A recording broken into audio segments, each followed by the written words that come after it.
Shalom, selamat hari Minggu GKI Sudirman. Terima kasih, saya Markus Siregar. Saya dikasih kesempatan untuk bersaksi mengenai pengalaman hidup saya, mendapatkan pertolongan Tuhan Yesus, dan pengalaman hidup saya bertemu dengan Tuhan Yesus. Ini semua dimulai ketika awal bulan Mei lalu, saya terkena COVID-19 dan saya dirujuk ke Wisma Atlet. Sampai sana, kondisi saya tidak membaik, semakin menurun, semakin buruk, sehingga dokter di Wisma Atlet memutuskan saya untuk ke HCU. Di ruang HCU pun saya makin turun, saya dibawa ke ICU Wisma Atlet juga makin menurun, sehingga dokter bilang saya harus tidak sadarkan diri dan dipasang ventilator. Singkat cerita, saya tidak tahu yang terjadi. Tiba-tiba saya melek, saya sadar, saya di ruangan berbeda dengan para dokter dan suster di sekitar saya. Dan mereka seperti sangat gembira melihat saya sudah sadar, saya sudah bangun. Dan salah satu suster bantu memegangin tab yang dari RSCM dan menyambungkan video call dengan orang-orang terkasih keluarga saya lewat video call di tabnya RSCM. Dan keluarga saya sempat berdoa buat saya, dan saya seperti orang bingung karena saya nggak sadar ada apa ini. Dan ternyata salah seorang suster bilang, Pak Markus sudah 10 hari tidak sadar. Ternyata saya sudah tidak sadar dalam 10 hari, dan saya saat itu ada di ruang ICU, dan saya merasakan kesakitan di tenggorokan saya merasakan banyak darah, banyak lendir yang saya tidak bisa telan atau saya tidak bisa buang karena mulut saya masih ada ventilator, mulut saya dalam kondisi terbuka terus. Akhirnya saya selalu minta pertolongan suster untuk disedot. Setiap disedot itu rasanya sangat sakit. Tapi kalau tidak disedot saya panik, saya tidak bisa nafas. Jadi saya meronta-meronta, selalu minta untuk suster disedot. Tapi saya bisa menemukan ketenangan dan akhirnya saya tertidur. Saya tidak tahu berapa lama saya tidur, tapi ketika saya bangun, saya merasakan suasananya sudah berbeda. Saya merasakan ketenangan, saya merasakan kedamaian, saya merasakan sejuk seperti angin sepoi-sepoi di ruangan ICU itu. Dan ketika saya membuka mata saya lihat ke arah kanan saya, itu ada Tuhan Yesus di situ sedang berdiri, sedang melihat ke arah saya, dan dia menaruh tangannya di badan saya. Seketika itu juga saya merasakan dan saya tahu saya pasti sembuh. Karena saya tahu Tuhan ada buat saya. Tuhan sungguh baik. Dia jaga saya seperti seorang bapa jaga anaknya. Dia tidak suruh malaikat, dia tidak suruh siapapun menjaga saya, tapi dia turun langsung sebagai bapa yang jaga anaknya yang sedang sakit. Dan saat itu saya seperti sering berbicara sama Tuhan.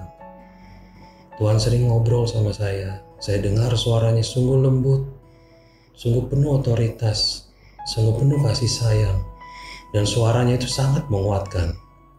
Setiap saya merasa down, suaranya selalu menguatkan saya. Setiap saya nggak mau makan, Tuhan yang bujuk saya, ayo kita makan. Setiap saya merasakan bosan, Tuhan selalu hibur saya. Sampai saya itu diberitahu Tuhan terus apa yang akan terjadi ke depannya.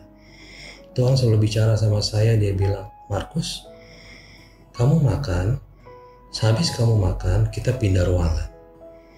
Setelah saya makan, suster dan dokter datang, mereka lihat, loh, ini makanannya sudah habis, Pak.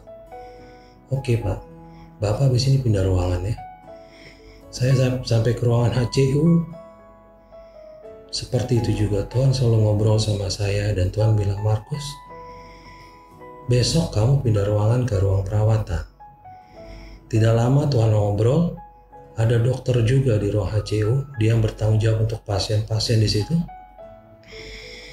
Dokter bilang sama suster yang ikut kontrol saat itu, ini Pak Markus saturasinya udah bagus. Coba suster carikan tempat di ruang perawatan. Kalau ada kamar kosong, tempat tidur kosong, biar dia pindah.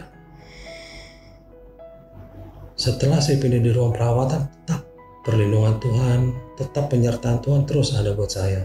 Sehingga saya ngerasa saya lagi dimanja banget sama Tuhan. Saya ngomong apapun, Tuhan langsung jawab. Persis seperti kita ngobrol sama papa kita langsung. Seperti kita ngobrol sama orang yang berhadapan sama kita langsung. Kita ngobrol, bicara, tanya jawab, semua langsung dibalas. Di ruang perawatan juga saya dikuatkan oleh seorang dokter yang menasihati saya untuk saya terus bersukacita karena hasil saya sudah negatif.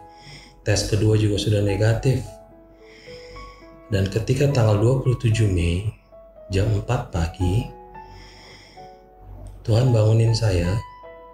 Tuhan bilang, Markus, hari ini kamu pulang. Sebentar lagi ada dokter, dia akan kasih kabar ini buat kamu. Oke Tuhan. Sekitar 5 menit suara itu bicara. Datanglah dokter jam 4:30 kurang. Dia langsung nyamperin saya, dia cek saya. Dia langsung bilang, apa kabar Pak? Baik dok. Terus dokter itu bilang, Bapak, hari ini Bapak sudah bisa pulang. Saya bilang, oke dok, terima kasih. Saya tahu semua yang akan terjadi karena Tuhan sudah kasih tahu saya. Dan saya tahu perlindungan Tuhan buat saya sungguh nyata. Dan sampai saat ini saya masih berjuang untuk pemulihan yang lebih sempurna lagi untuk fisik saya. Karena kalau teman-teman lihat kondisi nafas saya sampai saat ini masih berat. Itu semua karena saking beratnya derita COVID-19 yang dulu saya alami, tapi saya diselamatkan.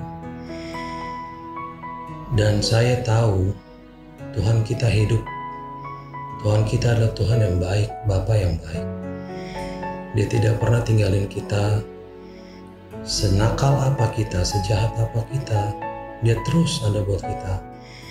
Saya orang yang berdosa, tapi ketika saya ada di lembah kekelaman, Tuhan hadir langsung tolong saya. Saya cuma mau share, ayo kita klaim kalau kita adalah anak Tuhan. Kita bisa bicara langsung, minta pertolongan langsung, minta ajaran langsung, minta bimbingan langsung. Seperti kita minta ke orang tua kita, dan Tuhan pasti jamah kita. Saya akan menjadi anak yang lebih taat. Saya mau Tuhan rubah saya lebih baik lagi, supaya saya bisa menyenangkan hati Tuhan.